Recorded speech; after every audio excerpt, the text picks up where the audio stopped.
Assalamualaikum warahmatullahi wabarakatuh. Tetap semangat dengan Pak Dedi dalam ilmu kimia. Kali ini kita membahas masalah suatu gugus fungsi aldehida atau kita kenal juga dengan alkanal ya. Jadi boleh kita menyebutkan aldehida, boleh juga kita menyebutkan dengan alkanal. Jadi aldehida atau alkanal mempunyai rumus umum rumus umumnya adalah seperti ini ya. C, O, dan H di sini adalah aldehida, sedangkan ini adalah alkil. Aldehida adalah senyawa dengan gugus fungsinya seperti ini, ya, RCHO atau kita singkat seperti ini, ya. Jadi kita menemukan struktur yang terjabarkan dan yang singkat bisa kita ketahui, ya. Bagaimana kita memberikan nama suatu aldehida? Ini menurut UP, International Union of Pure Application Chemistry ya. Yang pertama-tama tentu saja tentukan rantai atom C yang terpanjang yang merupakan nama alkananya harus mengikat gugus aldehida. Jadi kita ini lihat harus mengikat gugus aldehida. Kita hitung 1, 2, 3, 4, 5. Jadi kalau rantainya lurus adalah 5. Tapi kalau kita ke bawah 1, 2, 3, 4, 5, 6. Jadi kita menentukan ke arah bawah karena jumlah rantainya jauh lebih banyak ya. Seperti itu. Nah, kemudian yang berikutnya lagi adalah aturannya penomoran atom C dimulai dari gugus arbonil sebagai atom C nomor 1. Atom C yang berbeda di samping C nomor 1 berturut-turut diberi nama 2, 3, 4, dan seterusnya. Atau bisa juga kita beri nama alfa, beta, maupun gamma. Jadi tadi kita sudah menentukan rantai terpanjangnya ke bawah, maka kita tentukan nomornya, inilah nomor 1. 2, 3, 4, 5, 6. Suku ke-6 dalam alkana adalah heksana. Karena dia memiliki gugus aldehida, maka dikatakan dengan heksanal. Ya, kita coba dengan heksanal. Nah, kemudian berikutnya lagi, rantai C cabang disebut dengan alkil. Jadi cabangnya adalah alkil. Jika alkil cabang lebih dari 1, maka alkil besar diberi nomor kecil. Jika cabang sama lebih dari 1, maka diberi awalan di. Ya, kalau sama diberi awalan di, tri, dan seterusnya.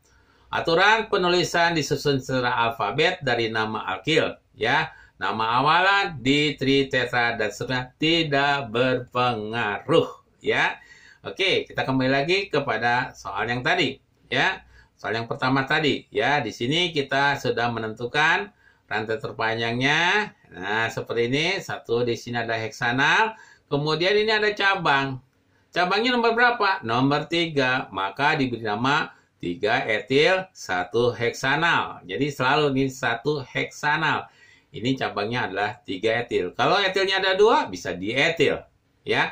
Kalau misalnya yang 1 metil, yang 1 etil, ya alfabet. Ya. Etil dulu disebutkan, baru metil. Ya. Kemudian berikutnya adalah masalah isomer, ya, isomer aldehida. Beberapa senyawa aldehida mempunyai rumus molekul sama, tapi struktur molekulnya berbeda, ya, berbeda. Dalam golongan aldehida tidak ada isomer posisi, karena gugus fungsi aldehida selalu berada pada nomor 1, jadi nggak ada isomer posisinya. Selalu pada nomor 1. Isomer aldehida dimulai dari C4H8O. Ya, hanya rantai saja yang di ujung rantai saja yang berbeda. Di sini adalah 1 butanol. Ya, 1, 2, 3, 4. 1 butanol. Ini juga ya 2 metil karena metilnya pada posisi kedua, 2 metil, 1 propanol. Biasanya tidak ditulis hal semacam itu. Kemudian bagaimana untuk pembuatan aldehida? Aldehida itu dapat diperoleh di laboratorium melalui oksidasi alkohol primer. Ya, kita ketahui kemarin alkohol primer dioksidasi menjadi aldehida dengan oksidator KMNO4 atau K2 ya kalium permanganat dan K2CR2O7 dalam suasananya asam. Ini sudah dibahas oleh Pak Dedi di sini. Ya, ini akan menyerang pada H yang mengikat atom ya OH. Menyerang dalam keadaan transisi tidak stabil, maka di sini hanya akan berikatan dengan H2O, ada OH membentuk H2O dan ini akan membentuk aldehida. Metanol atau formaldehida dapat dibuat dengan mengalirkan uap metanol dan udara melalui tembaga panas, ya. Kemudian reaksi-reaksi daripada adisi, ya, ada reaksi-reaksi daripada aldehida. Aldehida itu dengan gugus karboni di ujung C mudah mengalami reaksi oksidasi, reduksi, dan adisi. Ini contohnya reaksi oksidasi yang menghasilkan adalah aldehida. Kalau dioksidasi, ini akan menyerang ke OH di sini. Maka bentuklah namanya asam etanoat atau asam etil karboksilat, ya. Kemudian reaksi tadi adalah reaksi oksidasi. Kemudian reaksinya adalah reaksi reduksi. Ya, dengan reaksi Fehling, alkanal akan dirubah menjadi asam alkanoat dan endapan merah tembaga 1 oksida. Jadi aldehida ini di sini adalah propanal, ya. Dengan menggunakan Fehling akan menjadi asam karboksilat, yaitu asam propanoat dan tembaga 1 oksida yang membentuk endapan berwarna merah, ya. Kemudian juga selain dengan Fehling itu sendiri, ya, dengan gunakan tolens, aldehida juga bisa kita uji dengan tolen. Ya, Ag2O dalam amoniak, di mana alkana diubah menjadi asam alkanoat dan terbentuk cermin pada dinding tabung. Jadi cermin perak pada dinding tabung. Jadi sini adalah aldehida, kemudian digunakan tolens akan menjadikan di sini asam karboksilat, ya, asam alkanoat. Kemudian di sini juga akan terjadi cermin perak. Dengan pengaruh KOH atau NaOH, pekat terjadi reaksi oksidasi dan reduksi yang disebut dengan reaksi Cannizzaro, ya.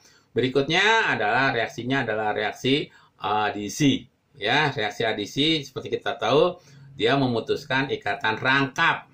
Ya, ini antara C dan O akan ikatan rangkap. H akan masuk satu sini, H akan masuk sini. Jadi kalau reaksi aldehida di adisi, ya, dengan hidrogen, maka, ya, di sini akan membentuk kembali adalah alkohol yang dinamakan dengan propanol, ya, gitu.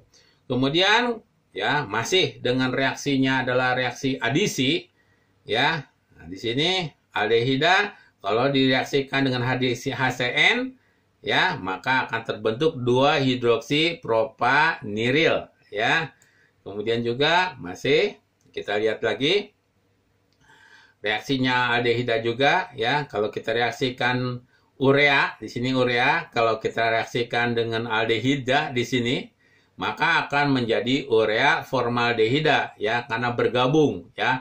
Ini yang kita kenal dinamakan dengan plastik, ya. Bagaimana sifat daripada aldehid dan bagaimana kegunaan daripada aldehid. Sifat aldehid pada temperatur ruang berupa gas yang berbau rangsang dan dipakai sebagai insektisida.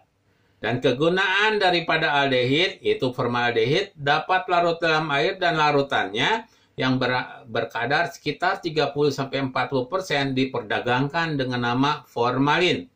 Digunakan sebagai pemusnah hama dan pengawet jasad atau preparat biologi. Hati-hati, kadang-kadang ada makanan yang menggunakan formalin, katanya digunakan pengawet bahaya itu, ya. Ini untuk jasad sebetulnya, ya. Dan kegunaan formaldehida adalah untuk membuat plastik, ya, disebut urea formaldehida yang tadi dijelaskan, yang banyak digunakan pada Polybut dan papan chip, ya. Demikianlah apa yang Bapak jelaskan masalah aldehid. Mudah-mudahan kalian dapat memahaminya. Assalamualaikum warahmatullahi wabarakatuh.